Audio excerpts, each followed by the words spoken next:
tumor testicular en un varón y se tiene que operar hoy. Hoy se tiene que hacer la orquiectomía, que es el término médico quirúrgico para la extirpación del testículo. ¿Sí? Se puede denominar orquiectomía radical o orquifunenectomía. Orquiectomía radical o orquifunenectomía. La edad de presentación más frecuente son los jóvenes y adultos también. Edades comprendidas entre los 16 y 18 años hasta los 40, 45 años. ¿Sí? Eso no quiere decir tampoco que un paciente de 60 años pueda no tener un tumor testicular. La edad de presentación con mayor frecuencia se encuentra entre ese grupo etario. Por eso recomendamos siempre que todos los varones a esa edad por lo menos se hagan 1 o 2 veces por semana su autoexamen testicular. ¿Sí? Muchas veces cuando uno entra a bañarse, a higienizarse, ¿sí? Los varones, me refiero a los varones, no palpan esa zona. ¿Sí? Imagínense, se higieniza, pero no se logra, o no se detiene, mejor dicho, a palparlo con delicadeza. La consistencia del testículo es también sólida elástica. ¿Sí? Cuando esa consistencia sólida elástica se vuelve duro pétrea, entonces probablemente esté ese órgano, ¿verdad? En este caso, teniendo una malformación oncológica. Tiene mayor incidencia en los países escandinavos, estos son los países de Europa del Este, menor para los países asiáticos y africanos, menor incidencia en pacientes que tienen la tez negra, mayor frecuencia en clases socioeconómicas altas, menor en las bajas, y como les decía, las edades comprendidas van desde los 16, 18 hasta los 40, 45 años de edad. Sería, repito, la edad de presentación con mayor frecuencia. Eso no escatima que un paciente de 60, 70, 80 años pueda también desarrollar la enfermedad. Y básicamente constituye, por suerte, solamente 1% de los tumores que presenta el varón. Lastimosamente, los tumores de testículo son altamente agresivos. Altamente agresivos. Si no se trata, si no se diagnostica, en 3 meses el paciente muere. Así de rápido. Son justamente tumores germinales de rápida proliferación y metástasis. Cuando se llega a hacer el diagnóstico, es muy probable que el paciente ya haya hecho metástasis por todo el cuerpo. Y la enfermedad es tan pero tan rápida en evolucionar que, como les decía, en 3 meses ya no tenemos pacientes. Por eso, los tumores testiculares es una urgencia urológica. Se llega a diagnosticar un tumor hoy entra el paciente a cirugía. No importa si no tenga ningún estudio clínico prequirúrgico, se tiene que operar, se le tiene que hacer la exéresis de ese testículo. ¿Okay? Y bueno, básicamente el 90-95% de los tumores histológicamente pertenecen a las células terminales. Por eso, como les decía, la alta justamente peligrosidad por la rápida evolución que tienen los tumores. Factores de riesgos: testículos no descendidos, los pacientes que tienen clitorquidias. ¿Sí? Por eso es importante que la mamá, cuando tiene a un varoncito, a un bebé varón, le palpe los testículos y que se constate que los testículos están en la bolsa escrotal. ¿Sí? ¿Por qué? Porque los testículos que no descienden tienen alta probabilidad para desarrollar cáncer. Cuando tenemos un paciente o un niño o un varón que no tiene los testículos descendidos, el paciente se somete a una cirugía para bajar el testículo al escroto. ¿Por qué? Uno, por la temperatura. ¿Se acuerdan que la temperatura del testículo, para poder producir la hormona y los espermatozoides es diferente a la del cuerpo. Si se queda dentro del cuerpo, entonces se recalienta y el testículo se atrofia. Entonces necesitamos sacarlo afuera para que mantenga una temperatura diferente a la del cuerpo y produzca sus funciones. Y aparte de eso, como es un factor de riesgo para desarrollar cáncer, entonces el varón tiene la posibilidad de hacerse el examen o autoexamen. Porque si se imaginan, o imagínense, si ese testículo no se desciende, se queda en el abdomen, ¿verdad? Se queda en el recto peritoneo, su testículo no descendió, no se le hizo el descenso quirúrgico y el testículo se queda dentro del abdomen. Empieza a tener cambios, ¿verdad? Y el paciente no se va a dar cuenta. ¿Por qué? Porque nosotros no podemos palpar al testículo que está dentro del abdomen. Ni por más flaquito, ni por más gordito, ni por más que se pueda, no podemos palpar adentro. Entonces, por eso es la importancia de descender también el testículo para que podamos tener acceso a ese testículo y que el mismo paciente se pueda hacer su autoexamen testicular y el mismo notar si hay o no cambios en su constitución anatómica. ¿Okay? Entonces, por eso es importante, ojo, los varones que tuvieron criptorquidia tienen altas probabilidades para el desarrollo de esta enfermedad. Atrofia testicular, traumatismos, por supuesto ya esto va en menor medida, ¿verdad? Y las radiaciones, los radiólogos, los que trabajan, siempre tienen protección, ¿verdad? Inclusive deberían de tener un aparato que cuantifica las radiaciones que él recibe en forma anual. Por eso un radiólogo se jubila muy temprano, porque cuando llega la cantidad de radiación que él puede llegar a acumular, ya hay que sacarlo de ese lugar. En este caso se le jubila, pueden jubilarse a los 42, 45, 38, depende de cómo sea o cuántas veces haya sido sometido a radiaciones. La clasificación. Histopatológicamente nosotros tenemos dos tipos o dos grupos. El primero son los grupos germinales en el 99% de la histología. Presenta patrón justamente germinal. Este grupo a su vez se vuelve otra vez a dividir en un grupo seminomatoso y no seminomatoso. El grupo seminomatoso hay un solo patrón histológico que lo conforma, que es el seminoma, y el seminoma a su vez puede ser clásico, anaplásico y espermatocítico. ¿Sí? Generalmente el seminoma es el tumor germinal más frecuente. La mayoría de todos los tumores, histológicamente hablando, son seminomatosos. ¿Okay? En el otro grupo están los que no pertenecen al seminoma, los no seminomatosos. Y aquí entra teratoma, teratocarcinoma, carcinoma embrionario, tumor del saco vitelino, coriocarcinoma. Y el grupo mixto, ¿verdad?, que es la combinación o presentación de ambos patrones. Normalmente puede aparecer una combinación de 80% de seminoma y un 20% de teratoma. ¿Sí? Entonces, ahí tenemos un patrón mixto. Cuando la histopatología nos informa que el grupo histológico es, por ejemplo, repito, 80% seminoma, 20% teratoma, entonces es un grupo germinal mixto.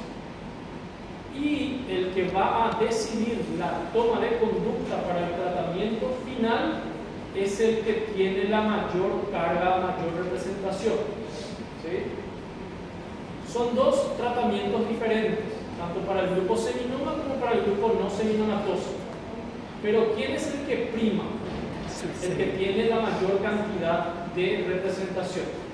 Si yo les dije que 80% era seminoma y 20% era teratoma, entonces el tratamiento médico que se le tiene que hacer a ese paciente es el tratamiento seminoma.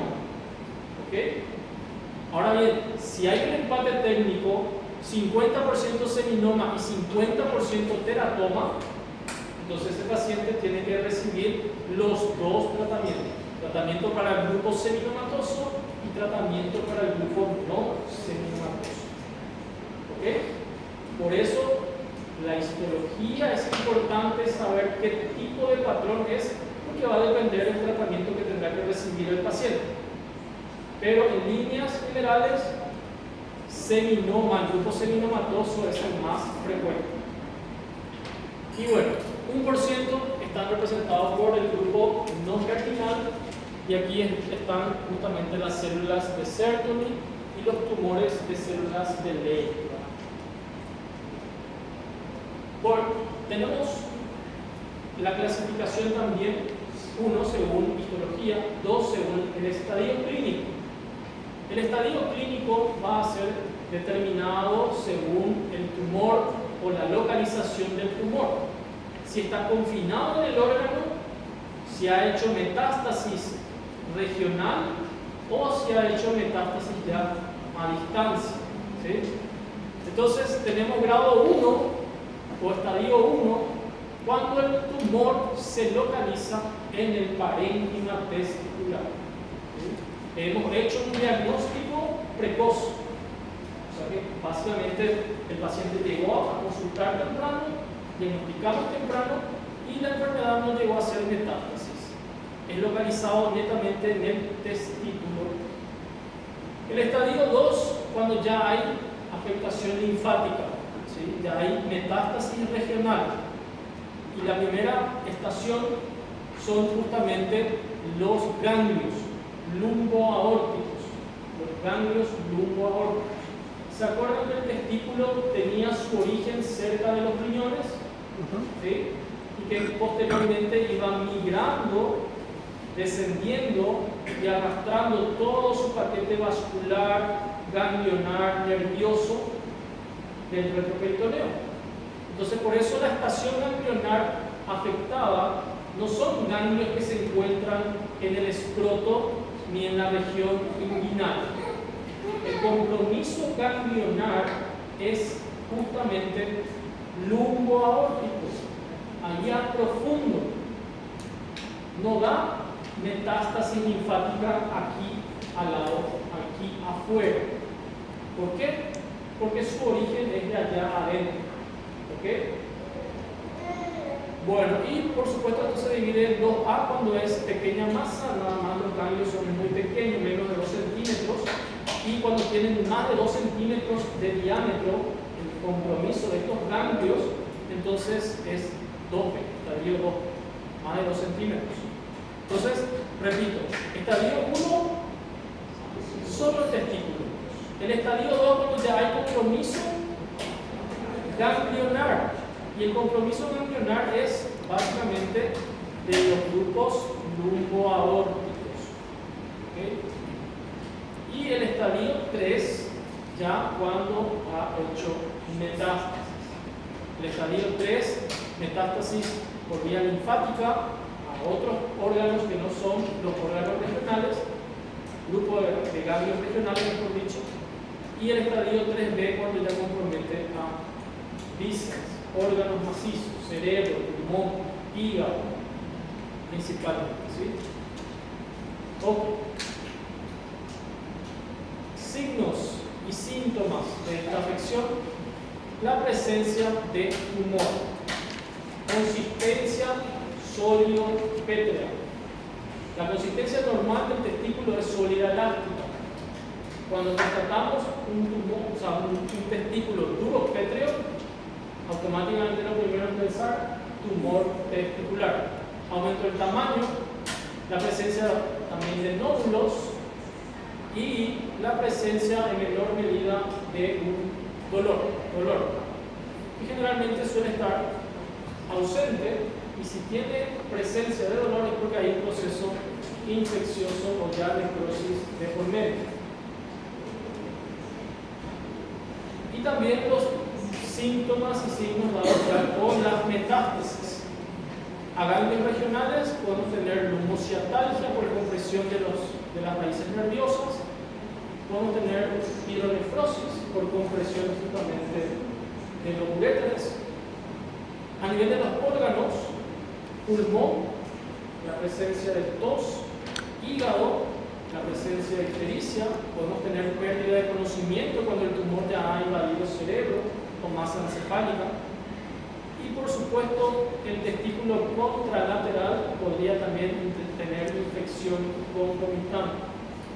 Es más, cuando nosotros sospechamos de una infección, iniciamos tratamiento con antibióticos y si no mejora esa infección testicular, se asume que esto es un tumor. ¿Sí? Y la vía de abordaje, quirúrgicamente hablando, de la extirpación de ese tumor no ha sido por vía escrotal, sino por vía inguinal. Cuando uno sospecha o tiene la confirmación de un tumor testicular, la vía de abordaje quirúrgica siempre es la vía inguinal. ¿Sí? Nosotros no abrimos el escroto. Sí abrimos el escroto para las patologías benignas, que podría ser hidrocele, que podría ser, por ejemplo, algún quiste de epidídimo o algún quiste de parénquima testicular. Pero cuando la sospecha o el diagnóstico es un cáncer de testículo, nunca se abre escroto. La vía de abordaje es la vía inguinal. ¿Sí? Y eso fue una de las preguntas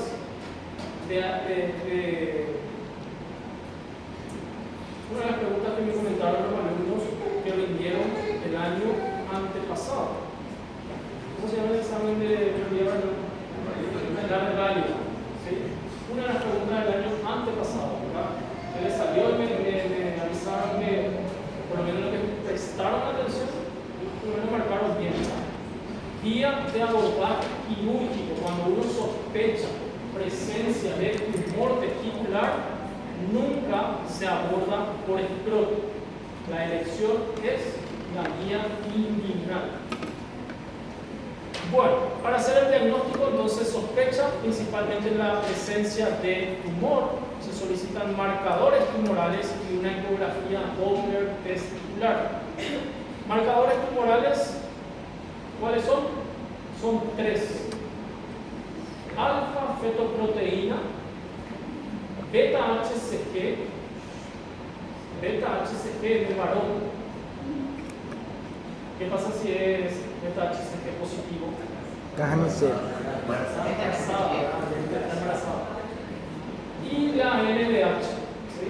Alfa fetoproteína, beta HCG y la LDH son los marcadores tumorales para sospecha. Y la ecografía Doppler testicular que nos va a confirmar justamente el diagnóstico. ¿Sí? Y bueno, lo que les decía esto, la exploración, LDH. La vía quirúrgica para explorar el tumor, ocultar o hacer la exéresis es vía inguinal. ¿Por qué? Abordamos previamente el pedículo, permite realizar con facilidad la orquifunelectomía, o sea, sacar no solamente el testículo, sino también sacar el cordón espermático. ¿Sí? Y por supuesto no contaminamos al escroto y tampoco a los ganglios inguinales. Cuando ya se tiene la confirmación de que el tumor es justamente un cáncer, entonces se somete a cirugía el paciente. Hay que hacer la orquifunelectomía o orquiectomía radical. Y tener esto a mano, biopsia por congelamiento. ¿Qué significa biopsia por congelamiento? Cuando ¿Ah? congelas y quitas un pedazo. No. Biopsia por congelamiento significa que intraoperatoriamente se hace el diagnóstico histológico del tumor. ¿Qué significa eso? Vamos a suponer que el paciente tenga un tumor de hígado. ¿Sí? En la cirugía el paciente se le hace la incisión, se abre, se encuentra el tumor, se saca una pequeña muestra de ese tumor y al lado está el anatomopatólogo. El anatomopatólogo estudia esa muestra e inmediatamente saca el patrón histológico. Y ahí puede decir, es benigno. Entonces hagamos hepatectomía parcial, la mitad o solamente tumerectomía. Sacan solamente el tumor o sacan la mitad de ese hígado. Pero si me dice ahí el anatomopatólogo, esto es maligno, tengo que sacar todo. ¿Entiendes?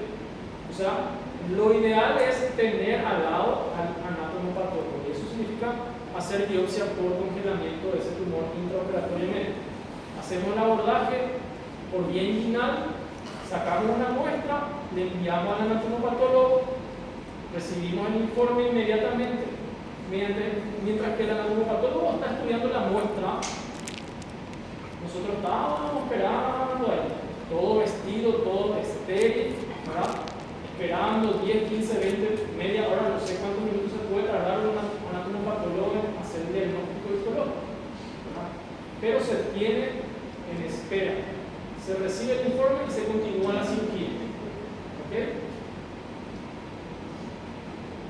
Y ya lo que les decía, esto es el nombre técnico, orquifunelectomía o también llamada orquiectomía radical, que es justamente sacar tanto el testículo como el cordón espermático.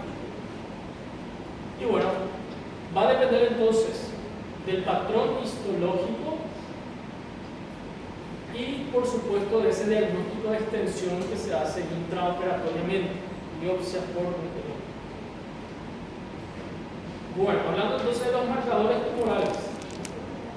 Marcador tumoral, beta-HCG, sabemos que es producida por las células del trofoplasto, tienen una vida media de hasta 24 horas en sangre, el nivel sérico normal es menos de 4 miligramos por ml, se encuentra elevado en el 100% de los coriocarcinomas. ¿Coriocarcinoma qué era? ¿Seminoma o no seminomatoso? No seminomatoso. ¿Y quién forma parte del grupo seminomatoso? Seminoma. O sea que ustedes ven que acá dice seminoma, entonces es el grupo seminomatoso. Y si no dice seminoma, entonces es un grupo no seminomatoso. Sencillo. Español nomás. O portugués. Bien. Se encuentra elevado en el 60% de los carcinomas embrionarios. ¿Carcinoma embrionario es seminomatoso o no seminomatoso? 25% de los tumores del saco uterino o tumor del saco de George también se lo llama como otro nombre. Y en un 10% nada más en el grupo seminoma. O sea que beta-HCG, si yo encuentro elevado en un paciente, voy a sospechar que tiene, ¿qué patrón? En un grupo no seminomatoso, probablemente coriocarcinoma. Si está normal beta-HCG, ¿qué voy a pensar más? Me voy a ir más hacia seminoma o no seminoma, hacia un seminoma. ¿Okay? Repito, viene un paciente con un tumor en el testículo, ustedes tocan, es duro, pétreo, ¿sí? Le van a pedir beta-HCG y beta-HCG viene normal. ¿Qué grupo? Probablemente seminoma. El otro, alfa-fetoproteína. Recuerden que siempre hay que pedir cuantitativo, no cualitativo. Números, necesitamos números. Porque hay laboratorios que te informan alfa-fetoproteína positivo, alfa-fetoproteína negativo, o beta-HCG positivo, beta-HCG negativo. No, nosotros necesitamos cuantificar. Necesitamos números, ¿ok? Entonces siempre pidan cuantitativo. Producida por el embrión humano, su detección significa por supuesto estado patológico, vida media de 5 a 7 días. duran más una semana en sangre. Nivel sérico es mayor a 20 y se encuentra en el 75% de los tumores del saco uterino, 70% en un carcinoma embrionario teratocarcinoma, que son básicamente estos entonces. Grupo no seminomatosos. O sea que la elevación también de alfa-fetoproteína me da ya una sospecha de un diagnóstico que es un tumor no seminomatoso. Si me sale positivo, probablemente yo sospecho más en tumor del saco uterino. Y la LDH. La LDH también, repito, cuantitativa. La LDH es muy inespecífica, ¿sí? Básicamente hay muchas patologías que pueden elevar LDH. Pero cuando nosotros tenemos altas concentraciones de LDH, ya asumimos que hay metástasis. ¿Ok? Si hay altos valores de LDH, se asume que el paciente ya está con metástasis. Bueno, no es específica porque todos los tumores elevan LDH. Un tumor de cerebro, un tumor de hígado, un tumor de ovario va a elevar LDH. Y ustedes, si tienen LDH y tu paciente tiene un tumor de ovario y el LDH está por las nubes, ¿qué significa? Que ya hay metástasis en esta paciente. O sea que la enfermedad ya no es más localizada, ya es un estadio más avanzado. Tiene especificidad en presencia de enfermedades diseminadas, voluminosas, en las células cancerosas y tóxicas. Su elevación se explica por aumento en la glicólisis y en la producción de lactato. Entonces, el diagnóstico de extensión básicamente se da por los marcadores tumorales, los test, alfa-fetoproteína, beta-HCG y el LDH. ¿Sí? La alfa-fetoproteína y la beta-HCG realmente nos indican qué tipo de patrón. No seminomatoso. Radiografía del tórax para ver si no hay MTS. Pulmonar. TAP de abdomen para ver si no hay MTS en hígado, en riñón. Y se hace la linfadenectomía retroperitoneal en el grupo no seminomatoso. ¿Por qué? Porque el grupo seminoma o el grupo seminomatoso es sensible a la quimio y a la radioterapia. ¿Me entienden? Es sensible a la quimio y radioterapia. El grupo seminomatoso. Entonces, vamos a suponer, el paciente llega a la urgencia, tiene su tumor testicular, ustedes palpan, es duro, pétreo, le solicitan inmediatamente marcadores y mientras que el laboratorio está analizando la muestra de LDH, alfa-feto y beta, el otro, ¿verdad? Gracias. Ustedes ya le preparan al paciente para entrar al quirófano. Bueno. Y se le llama al anatomopatólogo. El paciente entra a cirugía, la vía de abordaje. La vía de abordaje es la vía inguinal. Abrimos, sacamos una pequeña muestra y le mandamos al anatomopatólogo. ¿Sí? Y el anatomopatólogo me dice seminoma 90% y teratoma 10%. El tratamiento entonces es para seminoma. Entonces sacamos el testículo y ahí terminó el problema. Porque si hay invasión, o supongamos, ¿verdad?, que sea un estadio 2, ¿qué era el estadio 2? Invasión de ganglios regionales, lumboaórticos. Entonces, mi paciente, al someterle a radio o quimioterapia, terminó el problema. Se le hace la orquiectomía radical y el paciente recibe posteriormente su cirugía 20 o 25 sesiones de quimioterapia o radioterapia respectiva, va a morir todas las células tumorales. ¿Por qué? Porque ese tumor es altamente sensible. En el otro caso, yo le hago una incisión inguinal, saco testículo, mando la anatomía patológica, el anatomopatólogo me informa coriocarcinoma. ¿Qué tengo que hacer? Linfadenectomía retroperitoneal. Tengo que partirle al paciente de una incisión pequeña que es para sacar al testículo. Yo ahora le tengo que partir al paciente a la mitad para hacerle la linfadenectomía. Toda la linfadenectomía del grupo lumbo-aórtico. Entrar a profundidad y sacar todos los cambios que hay en esa zona.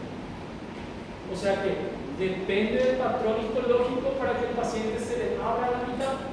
Por eso es importante que el anatomopatólogo esté al lado de la cirugía, hacer la biopsia por congelamiento. ¿Me entienden? Porque de eso depende si mi paciente le parto o no le parto a la mitad. En síntesis, ¿le hago o no le hago linfadenectomía retroperitoneal? ¿Ok? Entonces, si me viene seminoma, ¿le parto? No le parto. ¿Por qué? ¿Por qué? Porque es sensible a quimio y radioterapia.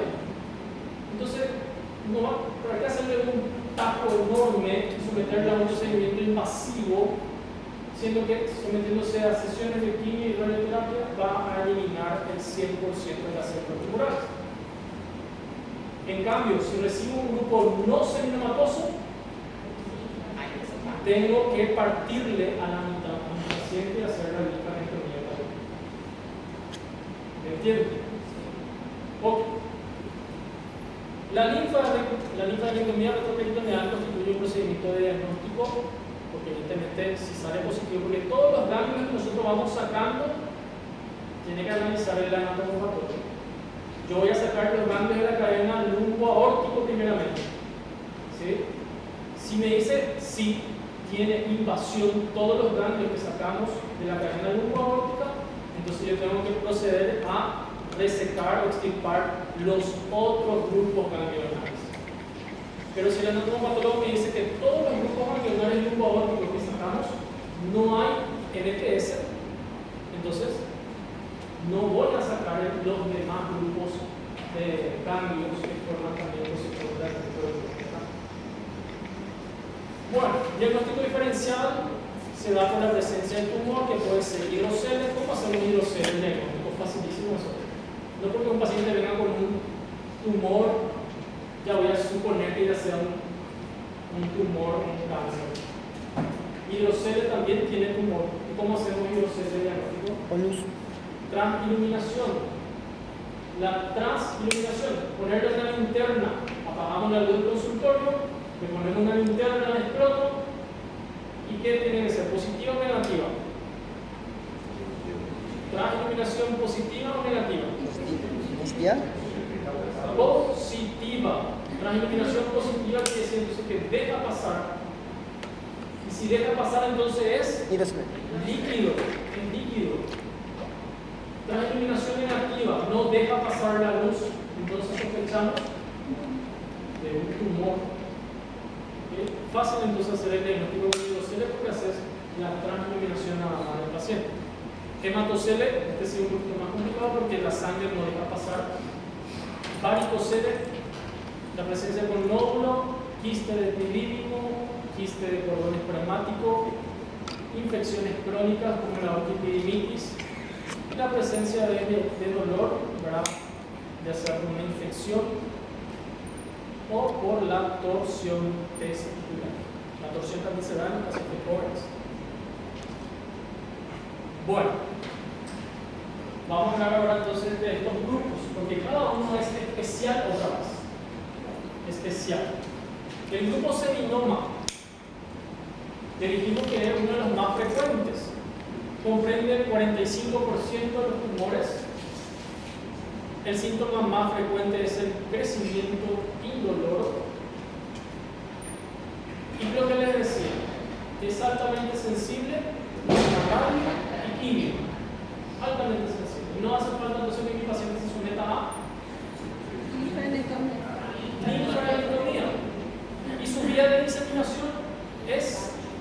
linfática.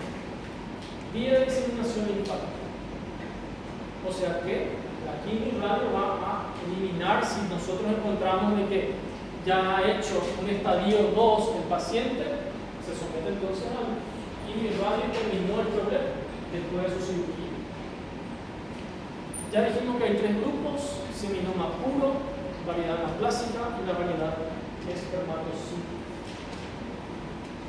Realmente los seminomas son los más bonitos en síntesis. Por suerte son los que más hay y por suerte son los más bonitos. Siempre y cuando llegamos al estadio 1 y estadio 2. Porque cuando se llega al estadio 3, metástasis le da un poco más complicado porque sí o sí deja secuelas en el paciente.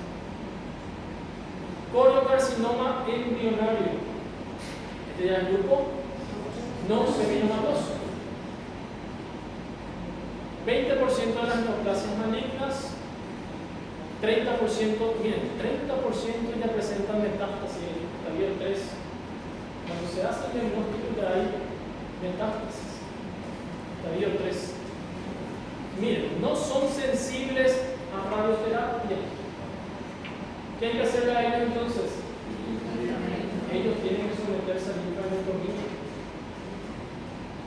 Su vía de diseminación, vía linfática y la vía hematógena. Por eso, hacer linfadenectomía, porque no son sensibles, tienen prácticamente. Hay que sacar los ganglios. Y por vía hematógena va a ser justamente metástasis, por eso ya hay metástasis en un 30% de estos pacientes, que también tienen doble vía de diseminación, hemática y linfática, mientras que los seminomas nada más era linfática. Y por supuesto que el coriocarcinoma, por dicho el carcinoma embrionario, si continúa la proliferación, va justamente a dar origen al teratocarcinoma, que es el siguiente grupo no seminomatoso. Ok, estas son más o menos imágenes patológicas. Teratoma comprende 10% de los tumores, 25% de los pacientes ya dan metástasis, estadio 3 o estadio 3, sí, estadio 3. Macroscópicamente, ¿qué es un teratoma? Es una combinación de varias sustancias, ojos, dientes, tejidos. Y ahí está, ¿verdad? Tiene gelatina, cartílago, hueso, varios tipos de tejidos. Cuando encontramos diferentes tipos de tejidos, eso es un teratoma. Independientemente si sea a nivel de hígado, cerebro, cualquier órgano macizo que produzca un teratoma, vamos a encontrar eso. Vía de diseminación,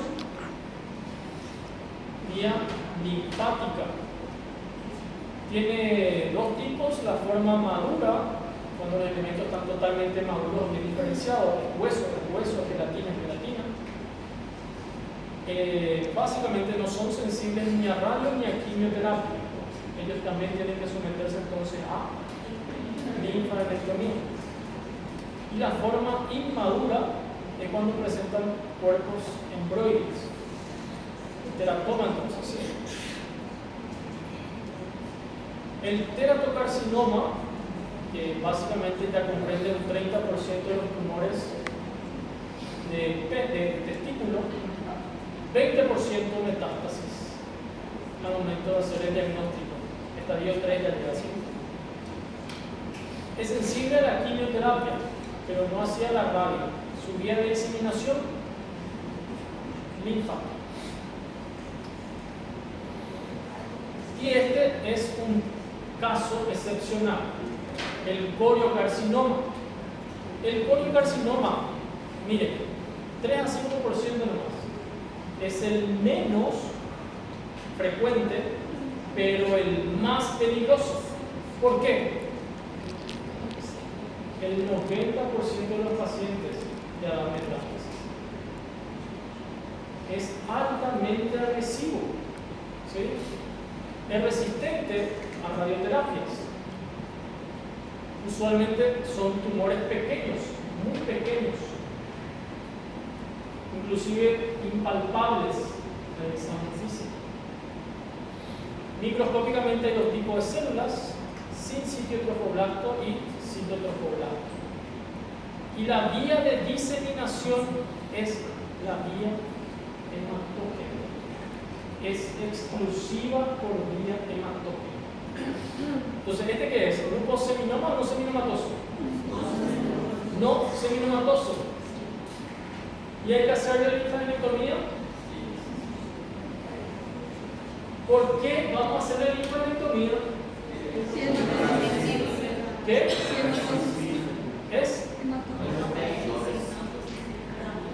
Pero entonces este paciente que tiene diagnóstico de un coriocarcinoma, hay que hacerle linfadenectomía.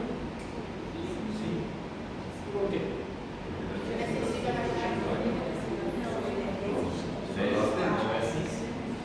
¿Se hace o no linfadenectomía a un paciente que tiene coriocarcinoma?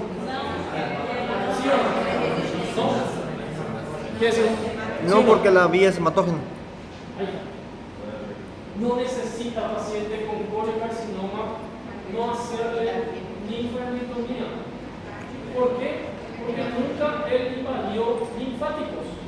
Si la vía de diseminación es exclusivamente hematógena, al pedo le partita al paciente para nada.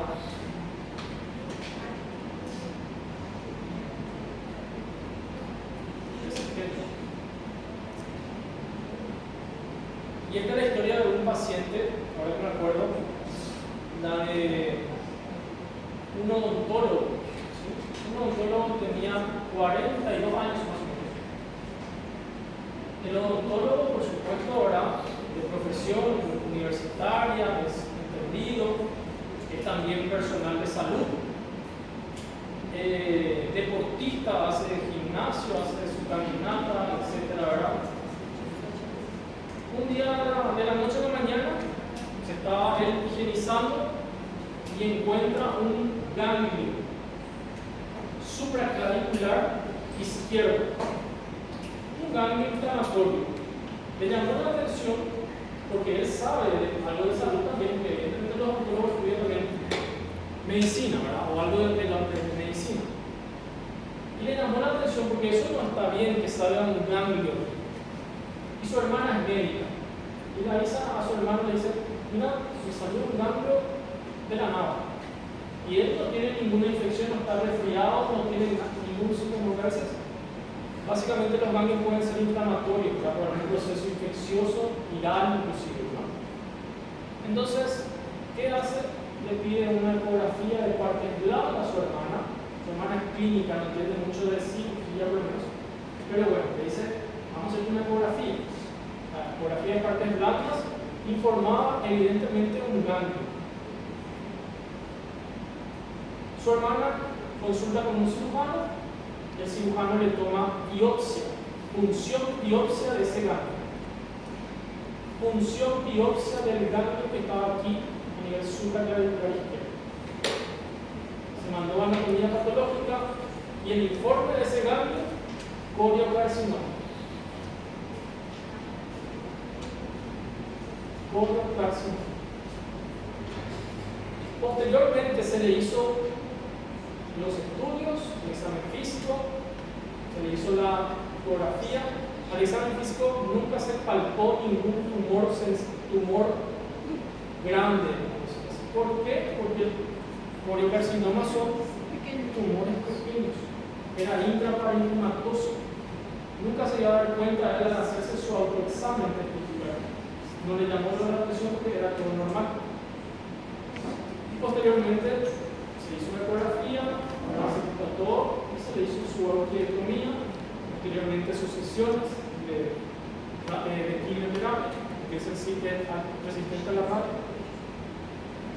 Y el paciente está ahí vivo porque evidentemente estudió algo de medicina, sabía lo que era, que eso no estaba bien. Porque si no, si eso progresaba en 1 o 2 meses, ella iba a estar recuperada. Lo que les decía, los tumores testiculares son altamente agresivos. Por eso es una urgencia urológica. ¿Sí? Una urgencia de tumores. Más todavía tener la mala suerte de tener esta variedad poliocarcinoma. Cuando se hace el diagnóstico, ya estadio 3 inmediatamente el diagnóstico de nuestros pacientes. Entonces, hematógena su vía de diseminación. Y estos son estudios que MTS que puede hacer a nivel pulmonar, a nivel también hepático, a nivel cerebral. Y esto ya por anatomía se sabe también que, por supuesto, el testículo embrionario al iniciar su descenso hacia el conducto inguinal a fines del segundo mes de vida arrastra consigo los linfáticos que se originan en el sitio de donde fue justamente originariamente formado el testículo. Y el testículo derecho básicamente tiene una red ganglionar que compromete a todos estos grupos: ganglio intercabo-aórticos, precabales, preaórticos, pericabales, ilíacos derechos comunes y ilíacos externos derechos del lado testicular derecho. Y del lado testicular izquierdo, los ganglios periaórticos, preaórticos, ilíacos izquierdos comunes y los ilíacos externos izquierdos. Los ganglios del grupo derecho drenan a los ganglios del grupo izquierdo. Eso se sabe también que lógicamente ocurre eso, ¿verdad? En el sistema linfático. Lo que les decía, generalmente los canales linfáticos cruzan del lado derecho hacia el lado izquierdo. Y en el 85% tienen drenaje hacia el hueco supraclavicular izquierdo, lo que le pasó al muchacho de 42 años que les comenté.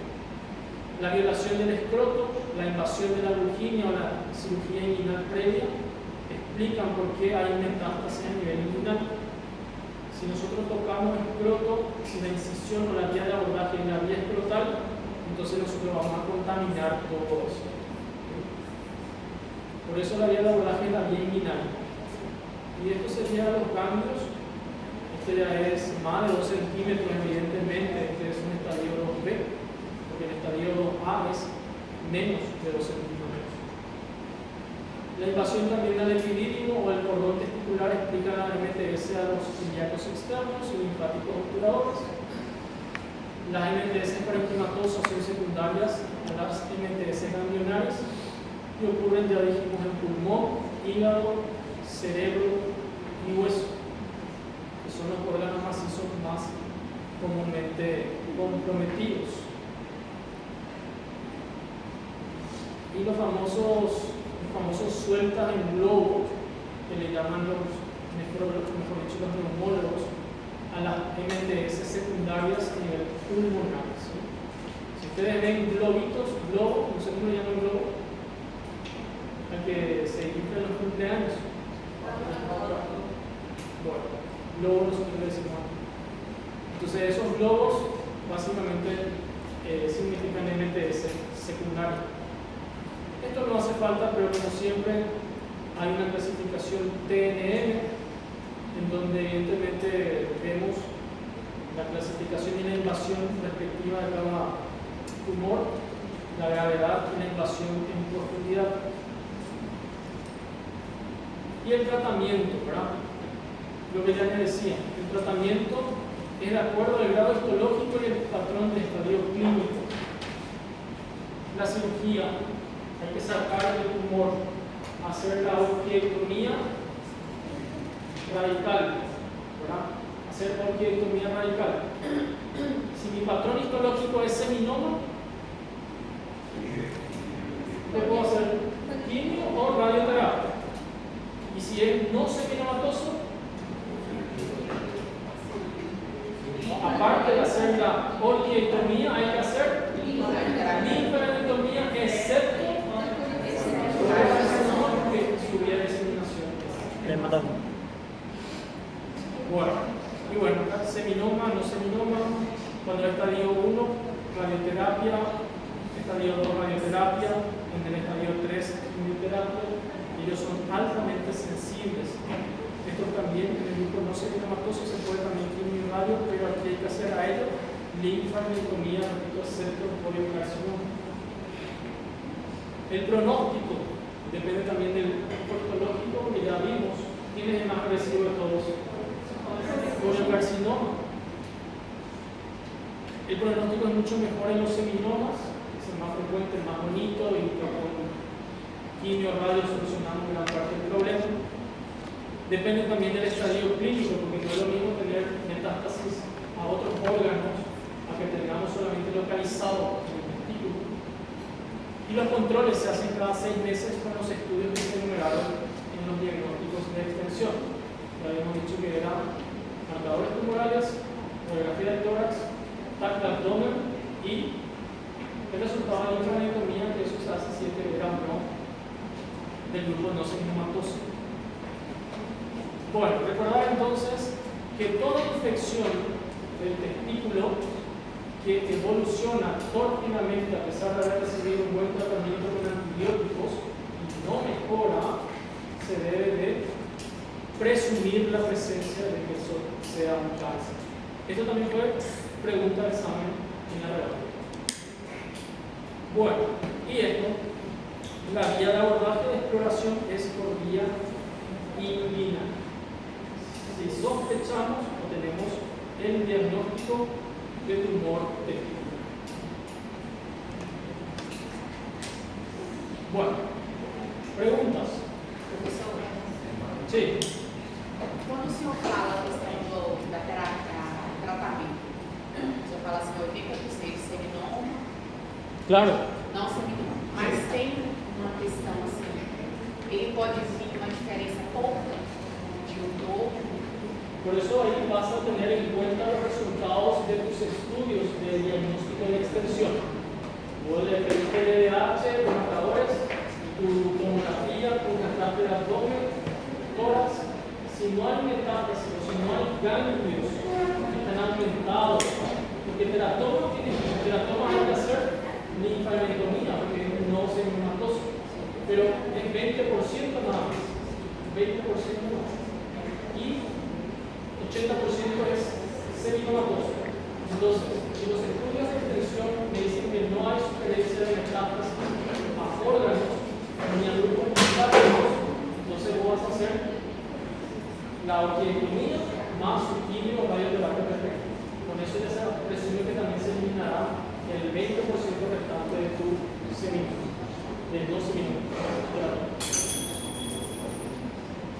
Bueno. Un receso de 15 minutos.